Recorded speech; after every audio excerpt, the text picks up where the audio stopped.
They wanna know what an American warrior is. Yeah.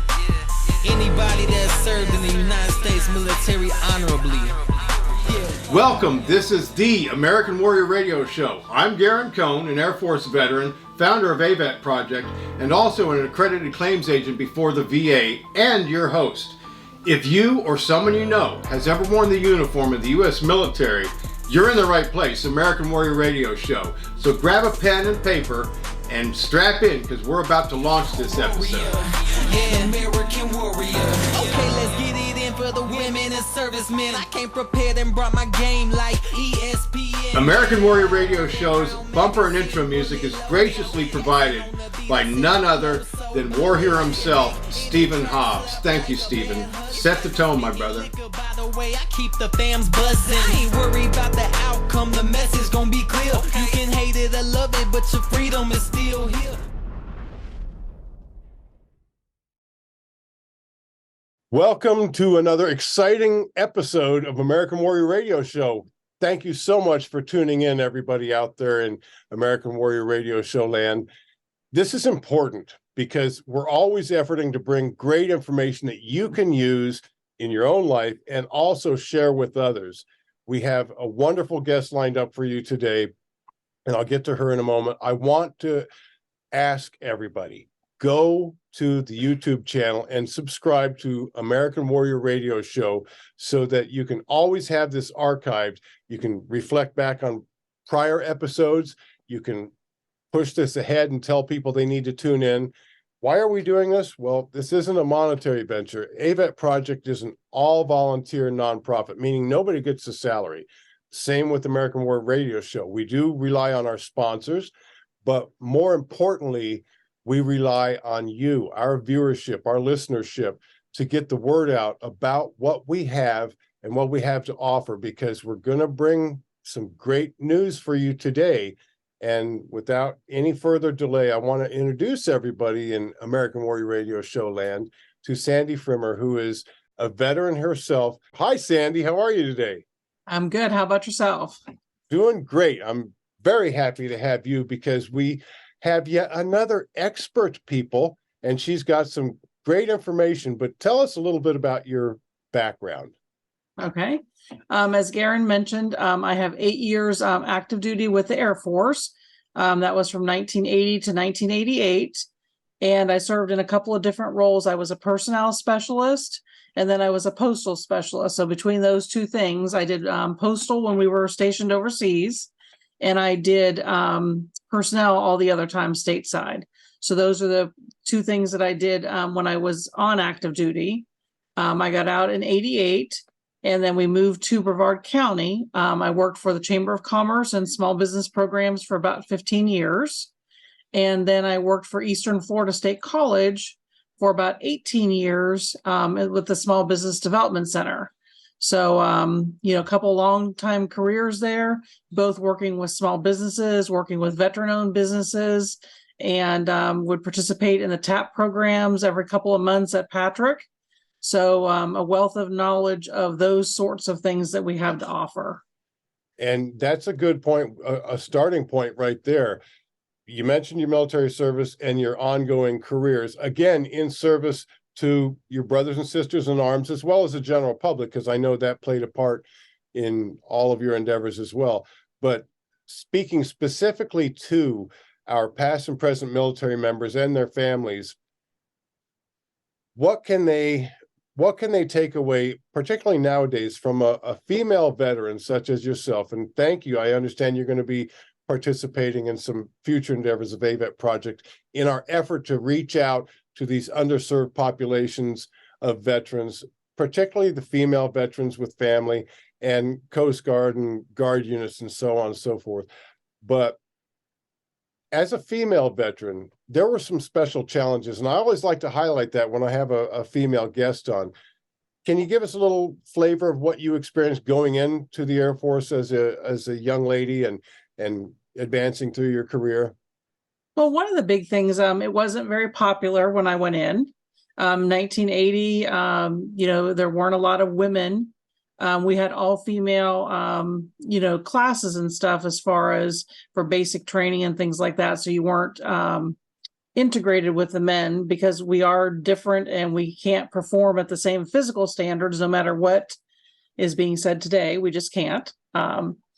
But that's the big things there. When I went overseas, the big thing we saw when I worked in the post office, we had to send, in particular, mostly our male counterparts to countries we supported like Saudi Arabia and UAE because of the clothing requirements over there, because we couldn't wear all the face coverings and all that in uniform to go to those countries to work in the post office. So that was the big challenge, because I was the right rank to go, but I couldn't go to those things because of some of that. And that was in the mid 80s.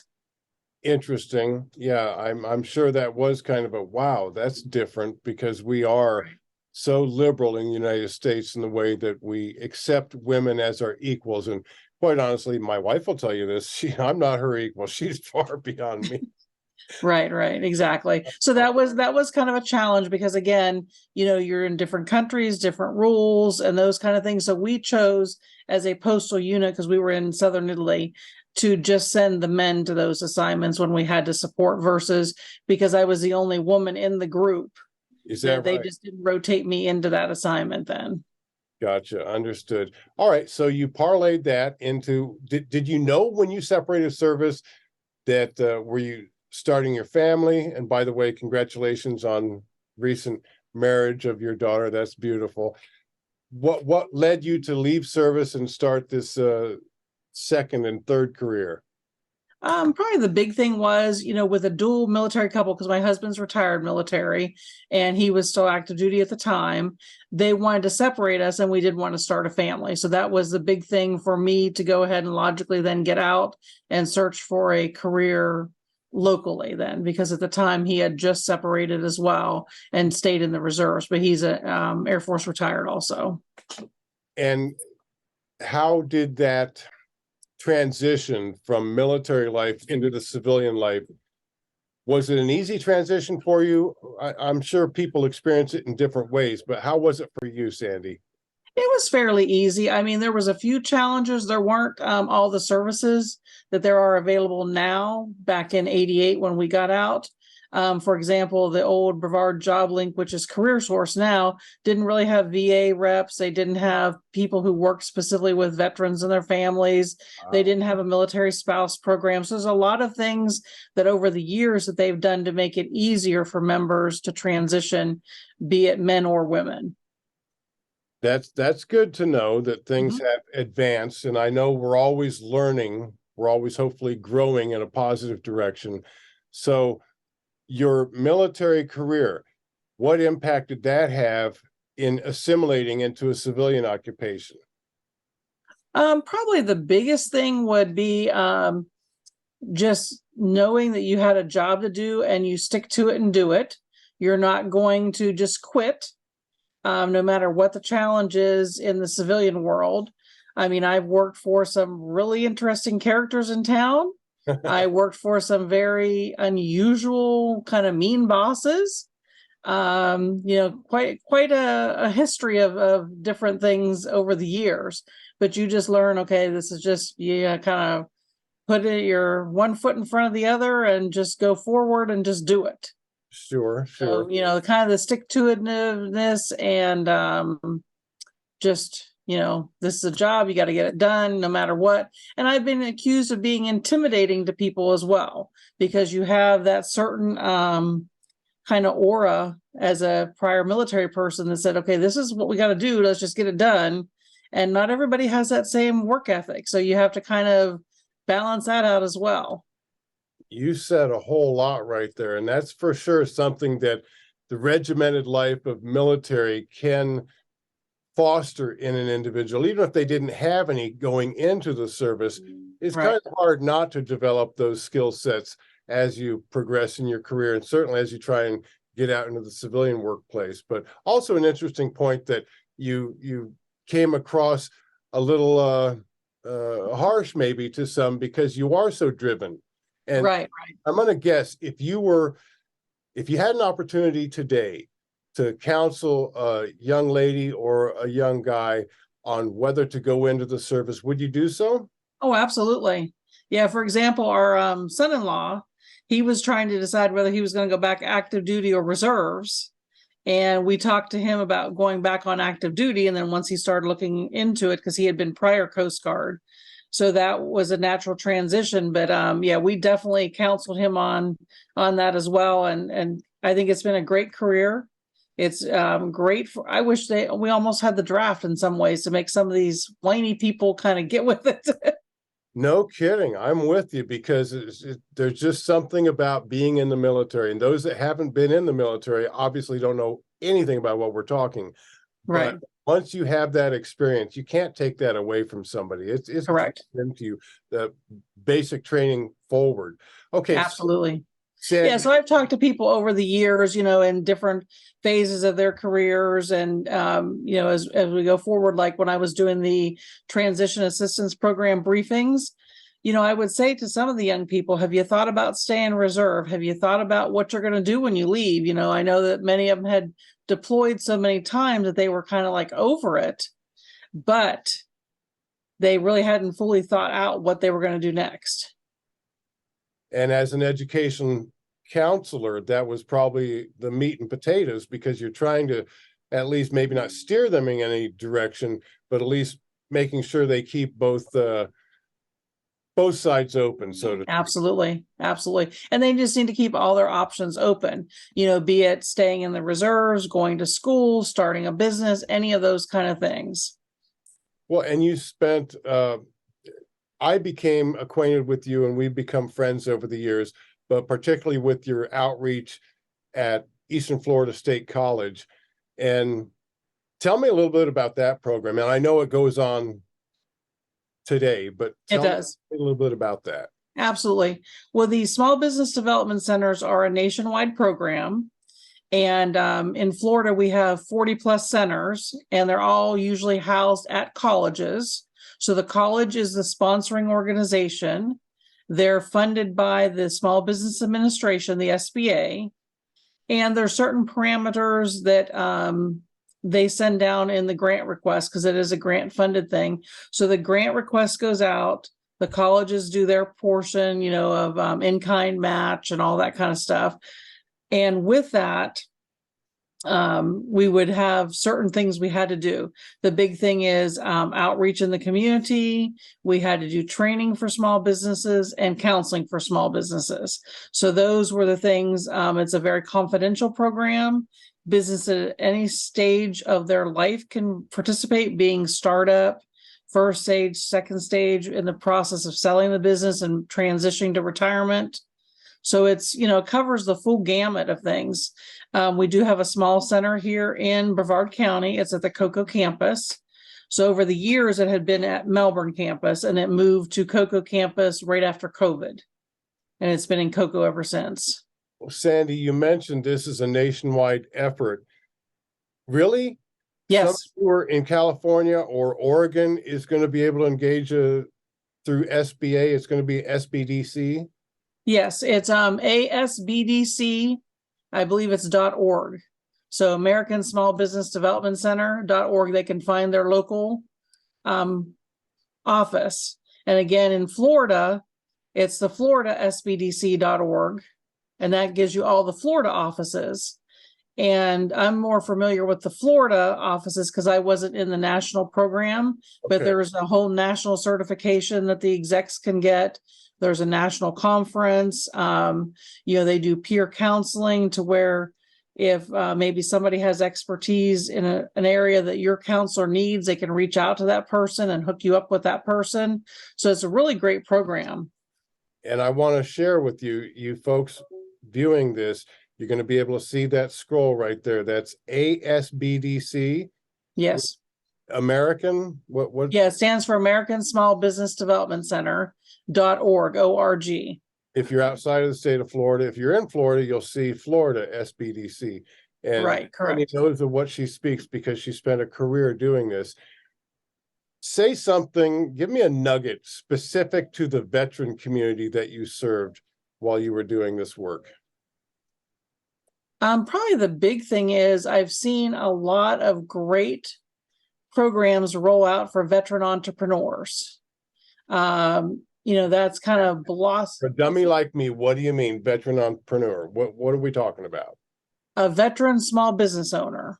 Okay. So there's several Lawn great. care, I mean, anything? It doesn't matter. Yeah, it's a veteran entrepreneur. So this veteranpreneur is It has a label, veteranpreneur. Okay. veteranpreneur, right? Is a veteran entrepreneur. So somebody who's doing their own business, but also a veteran.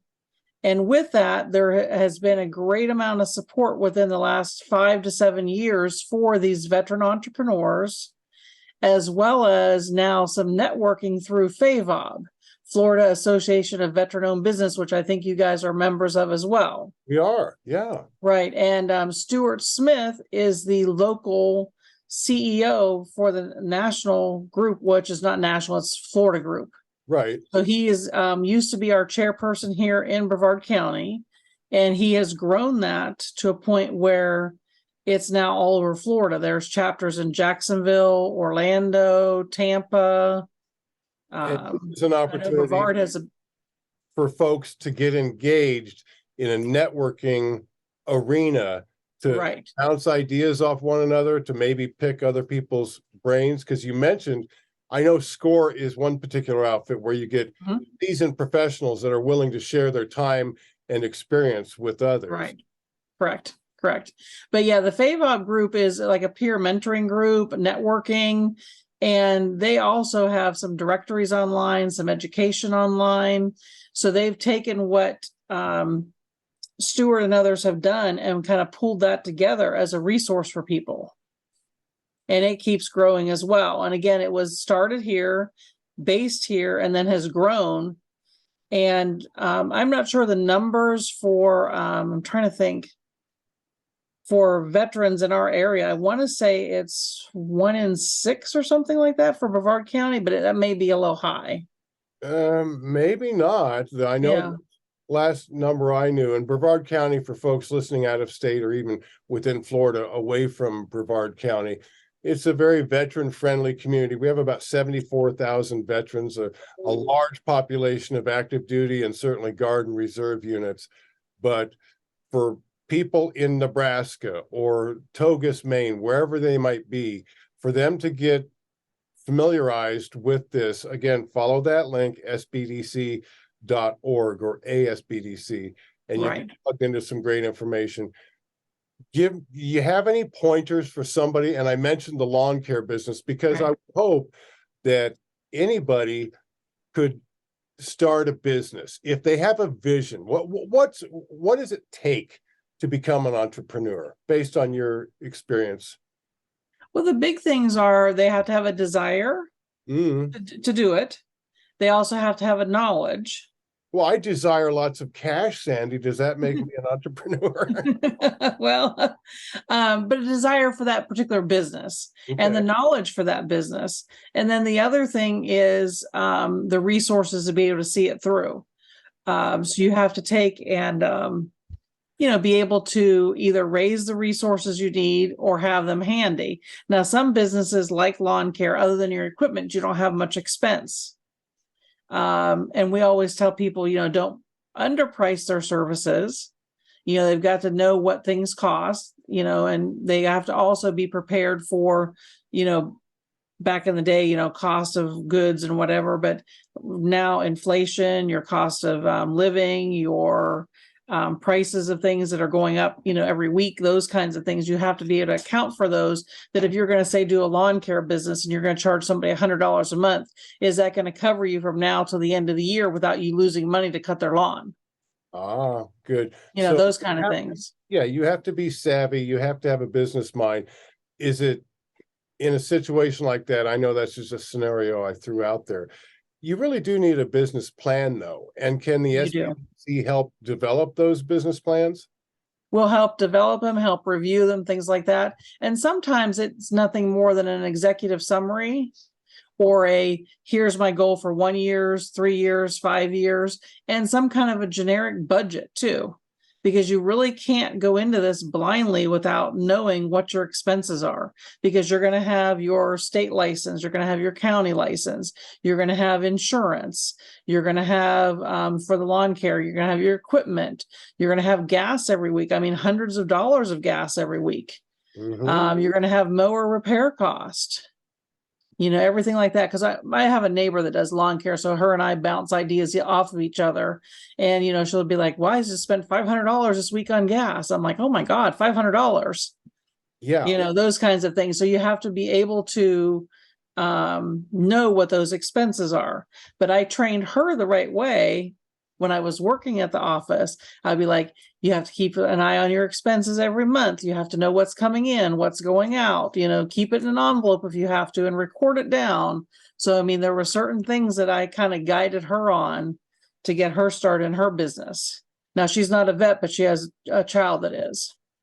Wonderful. And again, we want to celebrate, obviously, our past and present military members and their families, but this information is available and offered to anybody watching this, and we ask you to share it, because people like Sandy come on and share of their time free and willingly to help us all push the needle forward, to help us all not just get along but better ourselves. And the SBDC, again, this is an old program through the SBA, isn't it? It's been around for a while. It's been around for a long time. The other good resource that they've really updated since you mentioned the SBA, SBA.gov, has a wealth of training videos, resources, business plan templates, all kinds of stuff online. And SBA stands for? Small Business Administration. It's the agency that funds the SBDCs. Okay, very good. Well, Sandy, I want to personally thank you. We've been friends for a long time. I know how dedicated you are to not just your fellow veterans, but the community at large. And I want to thank you for that. And I want to thank you for taking up your time today and share a little of this information with us. And I look forward to speaking to you again on American Warrior Radio Show. Thank you very much. Appreciate it. And everybody out there, don't forget, thank a vet.